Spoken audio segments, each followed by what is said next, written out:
शिक्षा वो शेरनी का दूध है जो पिएगा वो दहाड़ेगा। क्या करेगा? वो दहाड़ेगा, वो निरंतर दहाड़ेगा।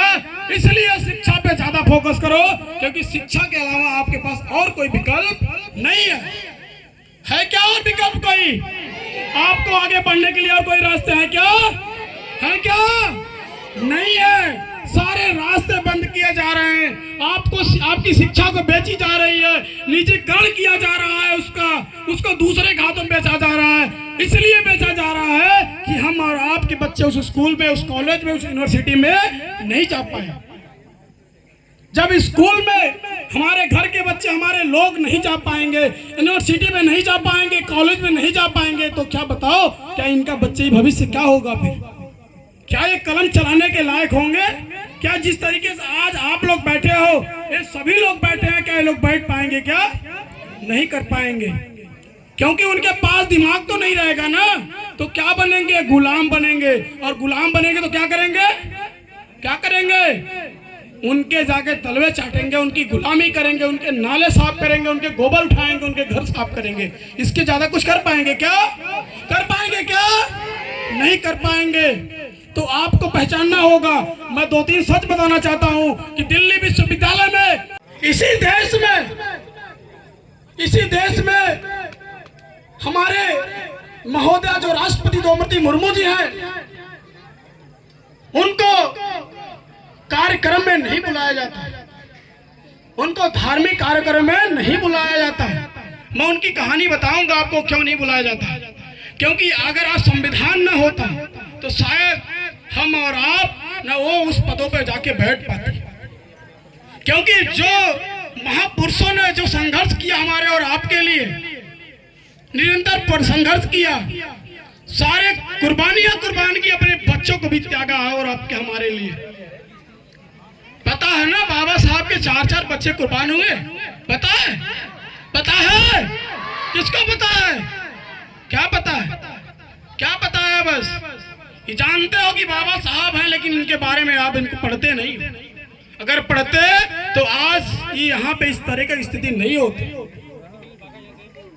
ऐसी व्यवस्थाएं नहीं होती।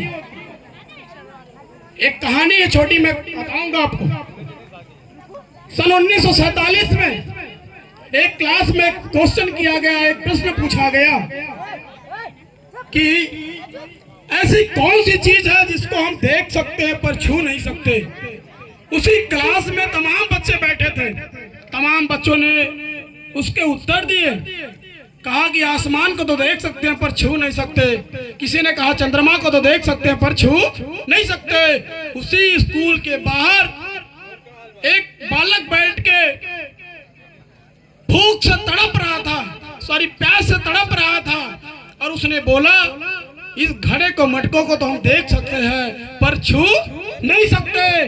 वो कोई और नहीं, वो डॉक्टर बाबा साहब अम्बेडकर जी थे। ऐसे संघर्षों से बाबा साहब ने हमको अधिकार दिलाया।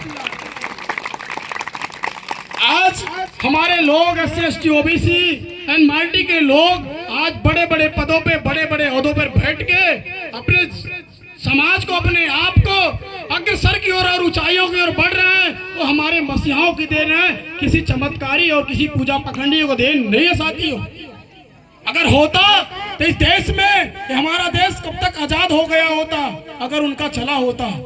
ऐसा कुछ नहीं है। जिनको लगता है जो हर उस शोषित वंचित की आवाज को बुलंद करता था, उठाता था, शिक्षा से रिलेटेड उनको बताता था कि शिक्षा आपके लिए कितनी महत्वपूर्ण है। प्रोफेसर लक्ष्मण यादव जी, पूर्व प्रोफेसर लक्ष्मण यादव जो दिल्ली विश्वविद्यालय का प्रोफेसर रहे, उनको इसलिए निकाला गया क्योंकि उन्होंने सच बोलने का जोखिम उठा लिया, उन्होंने सच बताने का काम कर दिया, इसलिए उनको निकाल दिया गया उस स्कूल से, उस विद्यालय से। सच बोलने से, आजकल सच बोलने पर आप देशद्रोही हो जाओगे, मुकदमे हो जाएंगे आपके ऊपर, आप आतंकवादी घोषित हो जाओगे।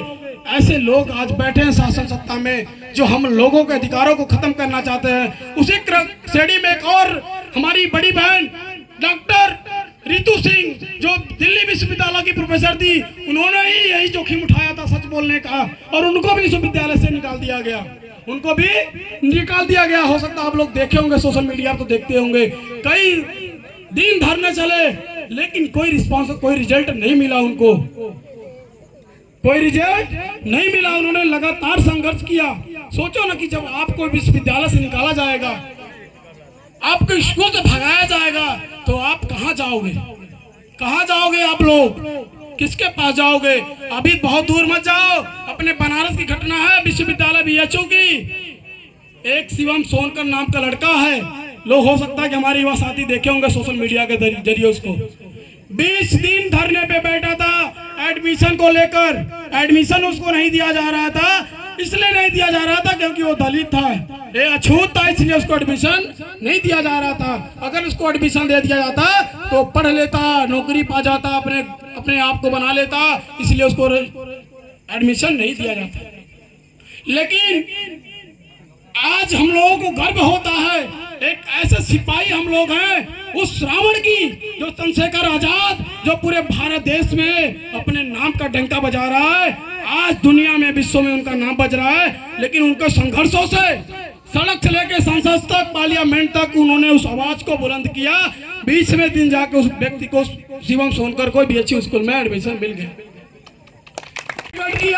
कहा कि धन्य हो बड़े भाई कि आपने आज, अगर आप उस पार्लियामेंट में ना होते तो हो सकता कि आज हम बहुत दूर चले जाते, उस शिक्षा से बहुत दूर चले जाते।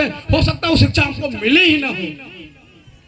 ऐसे लोग दुराचार है जो एकलव्य का अंगूठा काटने के लिए हर जगह खड़ा है, हर चौराहे पे खड़े हैं, हर नक्के पे खड़े हैं। आपको उनको पहचानना होगा, आपको उनको जानना होगा कि आपका कौन है, उनका कौन है। ये जान लेते हुए अपने कदमों को आगे बढ़ाना होगा। क्योंकि बाबा साहब ने कहा था, शिक्षा वो शेरनी का दूध है जो पिएगा वो दहाड़ेगा। शिक्षित बनना है, संगठित रहना है और संघर्ष करना है। संघर्ष इसलिए करना है क्योंकि हमारे अधिकारों को बिना संघर्ष किए हमको मिलने वाला नहीं है। आज आपके पास जो भी सुख सुविधाएं है, आपके पास किसने दिया? चलने का अधिकार किसने दिया? किसने दिया? किसने दिया? किसने दिया? बोलने का अधिकार किसने दिया? बोलने का अधिकार किसने दिया? चलने का अधिकार किसने दिया? बाबा साहेब। सारा अधिकार तो हमारे महापुरुषों ने दिया, तो बाकी चीज दूसरे की जगह क्यों जाने की जरूरत थी? पता है ना आपको, ये सारा अधिकार हमारे महापुरुषों ने दिया। तो क्या आपको लगता है कि हमको व्रत रख लेने से, पूजा पाठ कर लेने से, चढ़ावा चढ़ा लेने से, ये सब कर लेने से क्या आपका उद्धार हो सकता है? क्या हो सकता है? क्या हो सकता है? क्या हो सकता है? क्या अगर होता तो सदियों वर्षों तक पहले हो जाता। क्योंकि इस देश में 33 करोड़ देवी देवता हैं। इस देश में आजकल तो पत्थरों में भी जान डाली जा रही है। आज इतने विद्वान हमारे देश में पंडित हैं कि पत्थर में भी जान डाल दे रहे हैं। आज भी है तो नाकामी और नालायकी हम लोगों की है, और नालायकी हमको सुधारने की जरूरत है। हमको उस पर चलने की जरूरत है जो हमारे महापुरुषों ने कहा था। दिख रही है तस्वीर लोगों की, ये कौन लोग हैं बताओ? पता है? फोटो लगी है, ये कौन लोग हैं बताओ? कौन है? कौन है? बाबा साहेब। आवाज नहीं निकल रही है क्या? डर तो नहीं लग रहा है ना?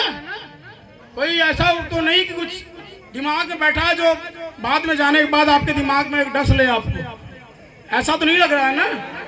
देखो, हम लोग ऐसे ही बोलने वाले, क्योंकि हम लोग भीम आर्मी के कार्यकर्ता, एक सिपाही है, छोटे सिपाही हैं। हम लोग अपना काम भी करते हैं और समाज के बीच में जाके समाज को जागरूक करने का भी काम करते हैं। किसी से कोई पैसा वैसा मिलता नहीं, खुद के पैसे से जो हम लोग कमाते हैं उसी पैसे में लगा के आपके बीच में जाते हैं। नहीं पता हो तो एक गांव के हमारे संतोष भाई, जो हमारे कार्यकर्ता हमारे हैं, वो उनसे पूछ लीजिएगा, वो बता देंगे आपको। तो मेरा निवेदन है, कम से कम आप लोग यहाँ बैठे हैं, अगर आप लोग यहाँ उपस्थित हैं, आपका यहाँ ध्यान है, आप बाबा साहब की जयंती में उपस्थित हुए हैं, तो एक दिन कम से कम उसके लिए समय दो, ध्यान दो उस बातों को। क्योंकि ऐसी बातें करने के लिए लोग नहीं आएंगे, जुमलेबाज आएंगे आपके बीच में, वोट लेने के लिए आएंगे लोग, लेकिन आपको अपने अधिकारों के बारे में, आपको इन महापुरुषों के बारे में बताने वाला कोई नहीं आएगा। आया था क्या आज तक कोई? नहीं आएगा, न कभी आएगा। आपका परिवर्तन आप खुद करोगे और कोई करने वाला नहीं है। क्योंकि जो महापुरुष हमारे हैं, ये महापुरुष तो हमारे धरती पे अब तो नहीं है, लेकिन उन्होंने एक ऐसा वरदान, एक ऐसा विशाल का इस भारत देश को संविधान देकर गए हैं। उस संविधान में ऐसा अधिकार देकर गए हैं हमारे और आपके लिए कि उस अधिकारों को सही इस्तेमाल करते हुए अपने जीवन को शिखर ऊंचाई को पहुंचा सके। अपने जीवन को शिखर तक पहुंचाने के लिए इतनी शक्ति उस संविधान में हमको दिया है। उस संविधान को पहचानो, उस ताकत को पहचानो। आप नहीं पहचानोगे ना, सब कुछ खत्म हो जाएगा। क्योंकि ये सामंतवादी जो लोग हैं, जो ये ब्राह्मणवादी व्यवस्था इस देश में चली आ रही है और निरंतर चली आ रही है, वो हमको आपको ऐसे देखना पसंद नहीं कर रही है। वो चाहती है आप नंगे भूखे बिना कपड़े के सड़क पे जाके रहो, ऐसा देखना पसंद करती है। क्या ऐसा आप चाहते हो क्या? ऐसा चाहते हो क्या? चाहते हो क्या? दोनों हाथ ऊपर करके बोले जय भीम, बोले जय भीम, बोले जय भीम, बोले जय भीम, बोले जय भीम। अगर नहीं चाहते हो तो आपको संघर्ष करना पड़ेगा। मांगने से तो भीख नहीं मिलती। क्या? मांगने से तो भीख नहीं मिलती। अधिकार ऐसे कैसे मिल जाएंगे साथियों? ऐसे कैसे मिल जाएंगे अधिकार? आपको लगता है कि कोई हलवा उठा के दे देगा आपको? सोचो ना आप कि